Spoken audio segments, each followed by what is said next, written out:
Bienvenidos a nuestro podcast. A veces, para entender el futuro, hay que desempolvar un poco el pasado. Sin duda. Hoy tenemos sobre la mesa una serie de políticas de la nueva Estrategia de Seguridad Nacional de Estados Unidos que a primera vista parecen no tener conexión.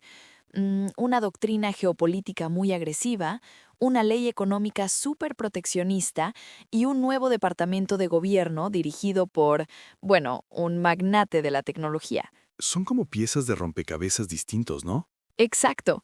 Pero ¿y si te digo que todas encajan a la perfección? Si usamos un manual de instrucciones escrito hace casi un siglo, En la Gran Depresión. en plena Gran Depresión. Es que la conexión es fascinante y, la verdad, bastante inquietante. Sí, porque lo que estamos viendo no es una simple evolución, es un cambio de paradigma total. Y para entenderlo, nuestro análisis de hoy va a ser precisamente ese, ensamblar estas piezas Y ver qué imagen forman. y revelar la imagen completa que es mucho, pero mucho más extraña y ambiciosa de lo que parece. ¿De acuerdo? Empecemos entonces por la pieza más ruidosa, la geopolítica, ¿vale?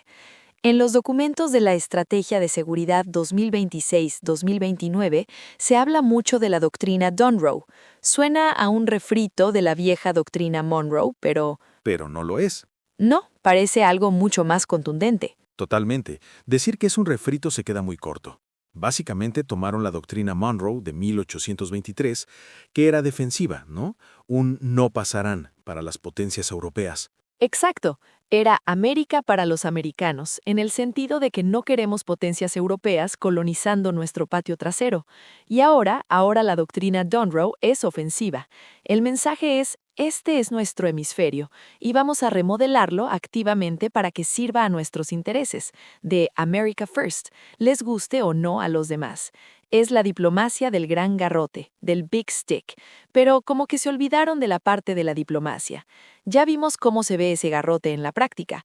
La operación Absolute Resolve en Venezuela fue, creo, el primer gran ejemplo. El primero y más claro ejemplo. No fue una intervención sutil para nada, ¿no? La captura de Maduro, el despliegue del portaaviones USS Gerald R. Ford, submarinos nucleares en el Caribe, fue un mensaje. Fue un mensaje brutalmente claro para todo el mundo. Fue la declaración del fin del multilateralismo en la región. Estados Unidos dijo, con hechos, voy a operar fuera de las normas y no voy a pedir permiso. Ya no se piden permisos, exacto. Entendido, tenemos una política exterior unilateral agresiva, pero una fortaleza así de grande necesita su propio motor económico. Claro, he estado leyendo sobre esta ley masiva, la One Big Beautiful Bill Act, la OBBA. Suena menos a una ley y más a un reseteo económico. Es que es un reseteo total. La OBBA, firmada en julio de 2025, es la pieza económica de esta fortaleza. Abandona el libre mercado. Por completo. Abandona la lógica del libre mercado global que dominó las últimas décadas. Su prioridad es la seguridad nacional de Estados Unidos, y todo lo demás es secundario. Todo. Para lograrlo, implementa un intervencionismo estatal a una escala que no veíamos en generaciones. ¿Y cómo lo hace? O sea, ¿cuáles son los mecanismos? Son tres principalmente. Primero, requisitos de contenido nacional brutalmente estrictos. Hecho en América. Hecho aquí o nada.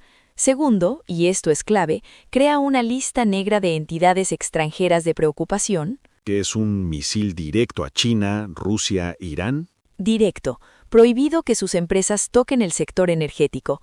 Y tercero, para que no queden dudas, la ley renombra el Golfo de México como el Golfo de América. ¿En serio? Sí, y mandata una serie de perforaciones masivas de petróleo y gas hasta 2040.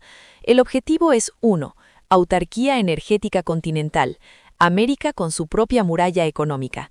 Vale, geopolítica, economía, falta la tercera pieza, la de la gobernanza. Y esta es quizá la más extraña de todas, la creación del Departamento de Eficiencia Gubernamental, el DOGE, que inicialmente tuvo a Elon Musk a la cabeza. Exacto. ¿Qué se supone que debe hacer este departamento? Sobre el papel, la misión suena, hasta seductora. Optimizar el gobierno, eliminar el despilfarro, hacer que la burocracia funcione como una startup de Silicon Valley.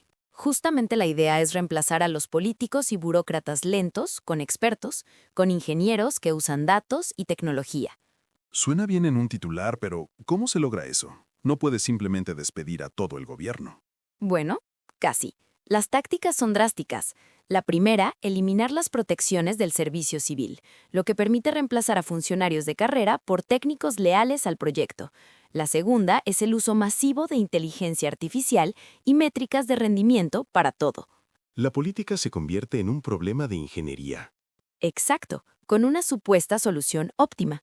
Y todo esto se vende con una narrativa muy potente. La burocracia es el estado profundo, un pantano que solo se puede drenar con la lógica fría de los algoritmos.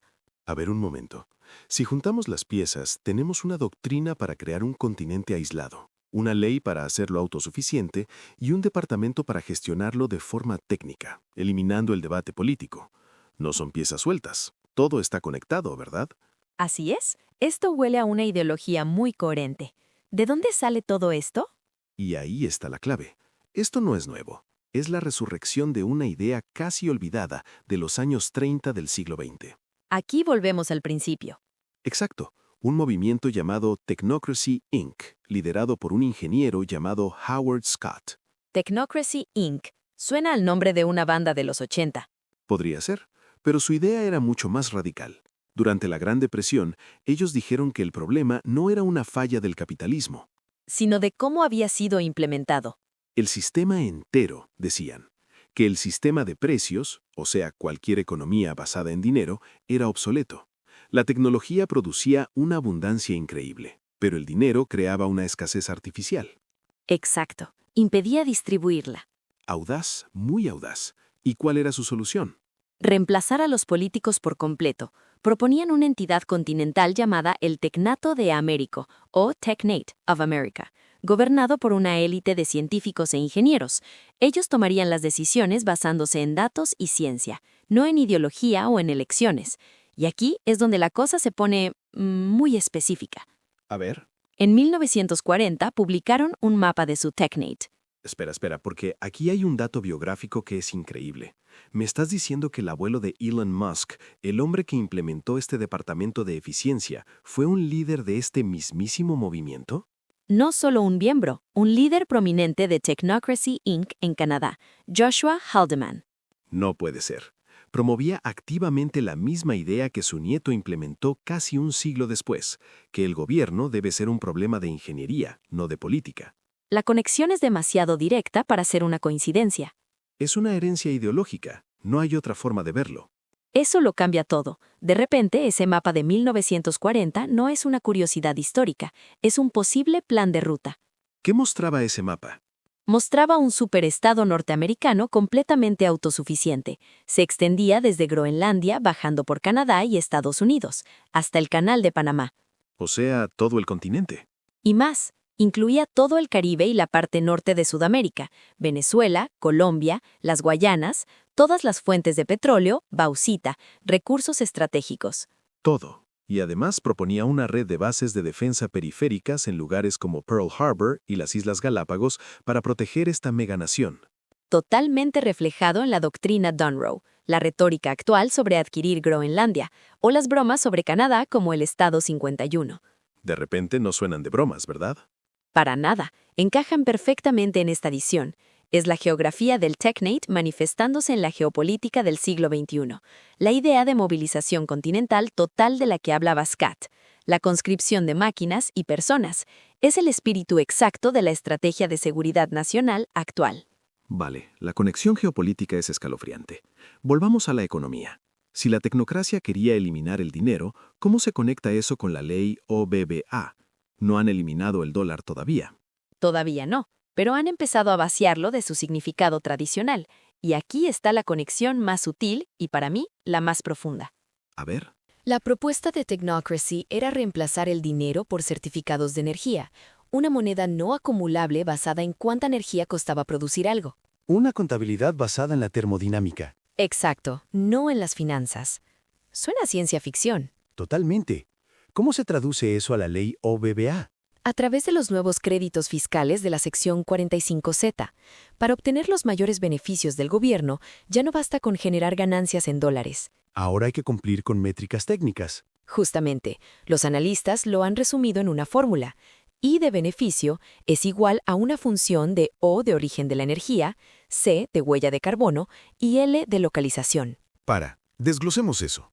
¿Me estás diciendo que el beneficio de una empresa ahora se calcula literalmente en función del tipo de energía que usa, sus emisiones y, crucialmente, dónde tiene sus fábricas? Exactamente. El beneficio industrial se convierte en una función de su alineación con los objetivos de seguridad del Estado. O sea, una empresa podría ser menos rentable en dólares, pero si produce energía limpia dentro del bloque continental y con componentes locales, recibirá tantos créditos y beneficios que será, en la práctica, más exitosa. Es una asignación de recursos disfrazada de política fiscal. El valor ya no lo determina solo el mercado, lo determina principalmente el Estado con criterios de ingeniería. Es reescribir las reglas del capitalismo. La rentabilidad se subordina a la estrategia nacional. Totalmente, lo que nos lleva de vuelta al DOGE y al gobierno de los expertos. Entiendo el argumento de la eficiencia, suena atractivo, pero ¿cuál es el riesgo de ver cada decisión como un problema de ingeniería con una única solución óptima? El riesgo es la muerte del debate democrático. Fuerte. La política, en su esencia, es el proceso desordenado y humano de negociar entre valores que chocan. Crecimiento económico o protección ambiental, seguridad o libertades individuales. No hay una respuesta de ingeniería para eso. No existe, son decisiones de valores. Este nuevo paradigma, que podríamos llamar burocracia algorítmica, pretende que esas preguntas no existen. Solo hay datos, métricas y eficiencia. Y cualquier cosa que se interponga. Un debate en el Congreso, una protesta ciudadana, no es parte del proceso. Es una ineficiencia que hay que eliminar. El rompecabezas está armado. Tenemos una América fortaleza con economía de circuito cerrado y un gobierno de algoritmos y técnicos inspirado en un plan de los años 30. La pregunta ahora es, ¿qué significa esto para el resto del mundo? ¿Cómo se ve esta fortaleza desde afuera? Desde afuera se ve como una retirada estratégica y un reagrupamiento. La estrategia asume que la globalización ha muerto. Y que el mundo se está rompiendo en bloques geopolíticos. Exacto. En bloques geopolíticos competidores. Estados Unidos está abandonando su rol de policía global para convertirse en el emperador de su propio bloque hemisférico. ¿Y qué pasa con los viejos aliados como Europa o con competidores como China? Las implicaciones son enormes. Pensemos en el canciller alemán. Se despierta un día y su mayor aliado por 80 años le dice, mira, a partir de ahora mi prioridad absoluta es mi hemisferio. Lo de la OTAN y todo eso está bien, pero es secundario. Esto obliga a Europa a buscar su propia autonomía de forma desesperada. Y me imagino que Estados Unidos preferirá negociar con cada país por separado en lugar de hacerlo con el bloque europeo. Claro, acuerdos transaccionales, uno a uno. Es un divide y vencerás a gran escala. Y para China, esto es una declaración de guerra fría económica. Es una estrategia de contención directa brutal al tomar control de las materias primas y la infraestructura en América Latina. El litio, el cobre, los puertos, el Canal de Panamá. Estados Unidos no solo se asegura sus propias cadenas de suministro, sino que busca asfixiar las propias de China. América Latina deja de ser un campo de juego abierto y se convierte en la zona de amortiguación exclusiva de la fortaleza. Exacto. Entonces lo que estamos presenciando no es solo un giro a la derecha o a la izquierda, es algo nuevo, una especie de paradigma tecnonacionalista, Me gusta ese término. donde el nacionalismo define las fronteras de la fortaleza y la tecnología se convierte en la justificación y la herramienta para gobernarla. Es la fusión perfecta de esas dos visiones, el sueño nacionalista de un continente soberano impulsado por el sueño tecnocrático de una sociedad perfectamente optimizada. Bien, para cerrar, hagamos un resumen de este viaje. Empezamos con tres políticas que parecían dispares, la doctrina Don Rowe, la ley OBBA y el departamento DOGE. Y descubrimos que son la implementación moderna de una idea de los años 40, la del TechNate of America, que proponía autarquía continental, gobierno técnico y gestión basada en la eficiencia energética. La visión que nació como una respuesta a la crisis de la Gran Depresión de los años 30 Es ahora el eje central de la estrategia de una superpotencia para las crisis del siglo XXI. La historia no se repite, pero a veces rima de formas muy extrañas. es una transformación asombrosa y que, sin duda, definirá la próxima década. Y esto me lleva a una reflexión final para quien nos escucha. El sistema de precios no podía manejar la abundancia. Su sistema era para distribuir esa riqueza. Y ahora, este nuevo sistema técnico nacionalista parece usar una lógica similar de métricas y gestión centralizada, pero para un propósito opuesto: manejar la escasez, la competencia geopolítica por los últimos recursos del planeta. Exactamente. Y esto nos deja con una pregunta fundamental.